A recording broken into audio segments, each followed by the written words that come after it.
Hello friends, welcome to Navaras about time. நான் தான் உங்கள் கேட்டிவன் பேசுகிறேன். தலைவன் தலைவி ரெண்டு பேரும் காத்திருக்க சுகம் தனி சுகம். காதல்லே ஒருதலை காதல் வந்து ரொம்ப ரொம்ப பிரமிக்க வைக்கிற ஒரு விஷயம். காதல்லே ஒருதலை காதல்ன்றது வந்து ரொம்ப ரொம்ப இந்த ஃபீலை சொல்ல முடியல. அதெல்லாம் நீங்கள் என்ஜாய் பண்ணியிருந்தீங்கன்னா அந்த ஃபீல் தெரியும். ஸோ இந்த 90s கிட்ஸ்லாம் பார்த்தீங்கன்னா மோஸ்ட்லி ரொம்ப என்ஜாய் பண்ணியிருப்பாங்க. ஏன்னா பேச தைரியம் இருக்காது. இப்பயும் என்ன என்கிட்ட ஒரு பொண்ணு வந்து பேசினா எனக்கு ஷையாக தான் ஃபீல் ஆகும். ஸோ அந்தளவுக்கு ரொம்ப ரொம்ப தயங்கி பேசுகிற மாதிரி ஒரு பர்சன்ஸாக இருப்பாங்க 90s கிட்லாம். ஆனால் அந்த ஸ்டோரி சொன்னல, அந்த ஸ்டோரி எங்கே பார்த்தீங்கன்னா ஹீரோயின் போயிட்டு ப்ரப்போஸ் பண்ண போவான். பட் ப்ரப்போஸ் நடந்து டெக்ஸ்ட்டில் சொல்லியிருப்பாங்க, நேரில் மீட் பண்ணிட்டாங்க. இந்த நடுவில் வந்து தேர்ட் பர்சன் ஒரு சோசியல் மீடியாவில் மெசேஜ் பண்ணுற ஒரு பர்சன், அந்த பர்சன் இவங்களை தாண்டி இவர் கூட அட்டாச்மெண்ட் ஆகிட்டாங்க. எனக்கு புரியலையா?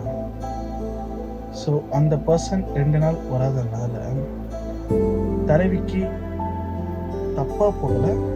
ஸோ அவங்க பேச்சு துணை இவர் கூட ரொம்ப யூஸ் பண்ணும்போது இவரை பற்றி புரிதல் அதிகமாக இருக்கு. தலைவனை விட இவங்க ஓப்பனாக பேசுகிறாரு, அவங்கள விட இவங்க கேர் அதிகமாக தராங்க. இதை வந்து தலைவி வந்து ரியலைஸ் பண்ணுறாங்க, இவன் ரொம்ப நம்மளுக்கு கேரை நல்லா பார்த்துக்கிறானே. இது வரைக்கும் நேரில் மீட் பண்ணல, அதுதான் ஃபர்ஸ்ட் ஒரு மெயின் திங். மீட் பண்ணல, ஆனால் இவன் நல்லா நம்ம கேர் பண்ணி பார்த்துக்கிறானே, நம்ம எது சொன்னால் அது சொல்யூஷன் தரானே. ஸோ எந்த ஒரு திங்கிங்காக இருந்தாலும் பாசிட்டிவ் திங்கிங்காக இருக்குது. அந்த மாதிரி நிறைய விஷயம் வந்து தலைவி மைண்டில் ஓடிட்டே இருக்குது. எண்ணற்ற விஷயங்கள் அவங்க மைண்டில் ஓடிட்டே இருக்கு. என்ன பண்ணலாம் அப்படி மாதிரி. லாஸ்ட்டாக ஒரு திங்க் வந்து யோசிக்கிறாங்க, ஓகே அட்ராக்ஷன் ஆகிற இடத்துல வந்து இருக்காங்க, ஸ்டெடியாக இல்லை, லெஃப்ட் ஹேண்ட் சைடில் ரைட் ஹேண்ட் போகலாம், அந்த மாதிரி ஒரு கரெக்டான ஒரு சென்டர் பாயிண்ட் நடுநிலையாக இருக்காங்க. அப்போ வந்து தலைவரோட ஃப்ரெண்டு ஒருத்தவங்க வந்து இது மாதிரி நாங்கள் குயின்ஸ்லாண்ட் போகிறோம், நீங்கள் வர முடியுமான்னு கேட்டாங்க. ஐ மீன் அந்த பொண்ணு கூட. இவங்க தனியாக போவோம் என்ன பண்ணாங்க, இவங்க ஃப்ரெண்டுக்கிட்ட இது மாதிரி நாங்கள் போகிறோம், பட் எனக்கு தான் கூட போக யாருமே இல்லை. அந்த மாதிரி இந்த தேர்ட் பார்ட்டி பர்சனுக்காக அவன் இதற்கு குயின்ஸ்லாண்டு பார்த்ததில்லை.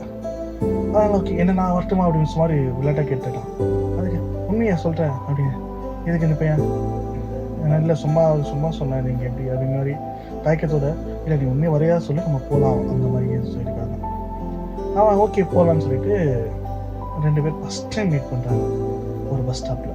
எந்த பஸ் ஸ்டாப்னால் நம்ம தலைவர் டெய்லி பார்ப்பார்ல மல்லிப்பூ வாங்கி கொடுத்து அந்த பஸ் ஸ்டாப்பில் ஃபஸ்ட் டைம் பார்க்குறாங்க.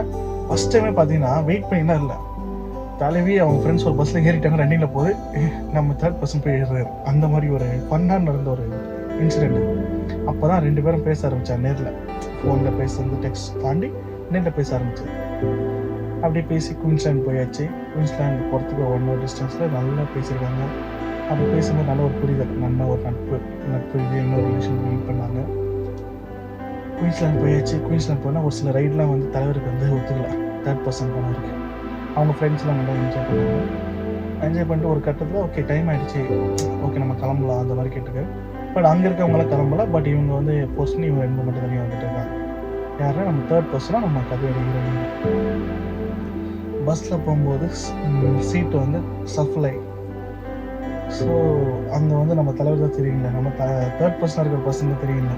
எப்போவுமே நைட்டில் வீட்டுக்கு போகிறவர் தூங்கிட்டு தான் இருப்பார், பஸ்ஸில் தூங்க ஆரம்பிச்சிட்டார். அங்கேருந்து டிஸ்டர்பாக இருக்குன்னு சொல்லிட்டு டிரைவர் வந்து எழுப்பி அனுப்பிட்டார்.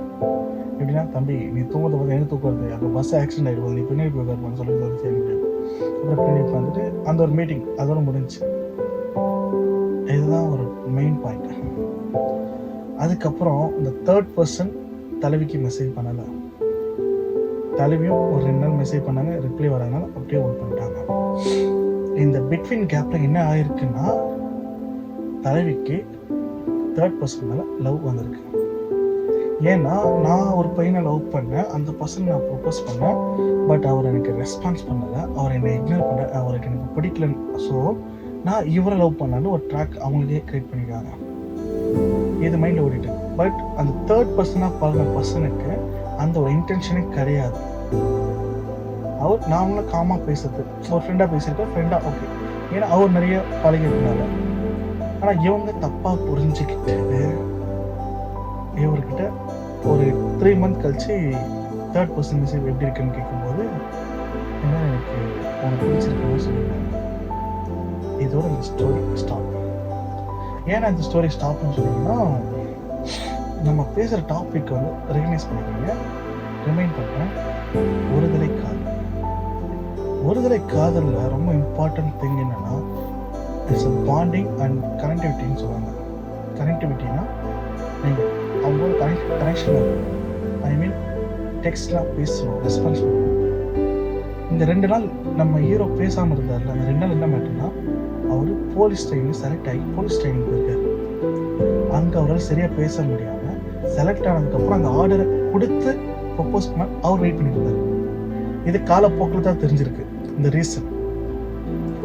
ஆனால் தேர்ட் பர்சனாக ஒருத்தர் வந்து அவன் தப்பாக எண்ணத்தில் வரல, பட் அவன் கொடுக்கும்போது அந்த இடத்த இன்னொரு பர்சன் நிரப்பும் போது மைண்ட் மாறலாம். நம்ம குரங்குலேருந்து வந்து சொல்லுவோங்க, குரங்கு மாதிரி தான் தாவிட்டே போயிருக்கோம். ஸோ லைஃப்பில் ஒரு விஷயம் நல்லா புரிஞ்சு, இந்த ஸ்டோரியில் சொல்ல ஒரே ஒரு மெசேஜ் என்னென்னா, ஒரு விஷயம் உங்களுக்கு பிடிச்சிருக்கா, உங்களுக்கு பிடிக்குதா, தைரியமாக அப்ரோச் பேசு. அது ஒரு விஷயம், எந்த விஷயம் நீங்கள் தயங்கினாலும் இல்லை டிலே பண்ணாலும் அது உங்களுக்கு ஒரு கொஷின் மார்க்காக இருக்கும். அது உங்கள் லெவல், அடுத்த லெவலில் நீங்கள் மாட்டுவீங்க. இப்போ இவங்க மைண்ட் செட் பார்த்தீங்கன்னா, அவர்கிட்ட சொல்ல, பட் இவர்கிட்ட சொல்லி இவருக்கு ஓகே சொல்ல, பட் இவங்க ஸ்டேபிளாக இல்லாமல் இருக்காங்க. அந்த பர்சன் அன்றைக்கே வந்து ஓகே சொல்லியிருந்தா பிரச்சனை இல்லை, இவங்க ஃப்ரெண்டாக இருந்திருப்பாங்க. பட் இந்த தேர்ட் பர்சன் கிட்டேன்னா இந்த மாதிரி நம்ம ஃப்ரெண்டாக பழகி இது ஒரு பேட் எக்ஸ்பீரியன்ஸாக தான் ஃபீலாக இருக்குது. ஸோ இதுக்கப்புறம் யார்கிட்டுமே ஃப்ரீடாக பேச முடியாது. ஸோ ஒருதலை காதலில் எவ்வளோ பிரச்சனை இருக்குது. இந்த மாதிரி பிரச்சனை நிறைய பேர் பேஸ் பண்ணியிருப்பீங்க. ஒருதலை காதலில் இது ஒரு மைனஸான ஒரு விஷயம். நம்ம தயங்கினா அது போயிட்டே இருக்கும். ஸோ இதை தான் எப்போவுமே வந்து சுயமாக பேசுங்கன்னு சொல்கிறது. எப்போவுமே நம்ம பேசும்போது தான் நம்மளோட எமோஷன் வெளியே வரும். அது மூலிமா நமக்கு சொல்யூஷன் கிடைக்கும், what ever it is. So இனியாவது ஒருதலை காதலாக இருக்காதுங்க, மிங்கிள் ஆகுங்க. பட் ஒருதலை காதல் சுகம் அதிகம். எப்பவுமே பேசிட்டு இருங்க. பேசிட்டு ஒருதலை காதலாக லைஃப் லாங் இருக்கலாம். அது செம்மையாக இருக்கும், ட்ரை பண்ணி பாருங்கள். ஸோ இதே போல் அடுத்த ஒரு நல்ல ஸ்டோரியில் இல்லை, ரியலாக நடந்த ஸ்டோரி தான் நான் சொல்லிட்டு இருக்கேன். ஸோ அதே போல் ரியலாக ஸ்டோரியில் உங்களை மீட் பண்ணுறது உங்களோட நவரசபா டீம். ஹேண்டிமேன் பாய். இந்த கதை பிடிச்சிருந்தால் லைக் பண்ணுங்கள், கமெண்ட் பண்ணுங்கள், மறக்காமல் நம்ம சேனலை சப்ஸ்கிரைப் பண்ணுங்கள். பாய்.